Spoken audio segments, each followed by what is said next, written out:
اعوذ باللہ من الشیطان الرجیم بسم اللہ الرحمن الرحیم۔ آج کی حدیث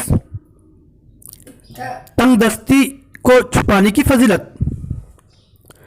حضرت عمران بن حسین رضی اللہ تعالیٰ عنہ سے روایت ہے کہ نبی اکرم صلی اللہ علیہ وسلم نے ارشاد فرمایا، اللہ تعالیٰ اس مسلمان کو محبوب رکھتا ہے جو مفلس ہو لیکن لوگوں سے اپنی تنگ دستی کو چھپائے رکھے، پارسا یعنی متقی پرہیزگار ہو اور عیالدار ہو، بال بچے والا ہو۔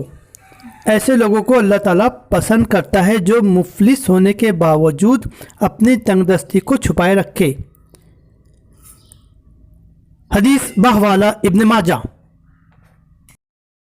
اگر آپ نے ابھی تک ہمارا چینل سبسکرائب نہیں کیا تو ابھی سبسکرائب کریں اور بیل آئیکن کو کلک کر کے ہماری لیٹسٹ ویڈیوز کے بارے میں اپڈیٹ جانیں۔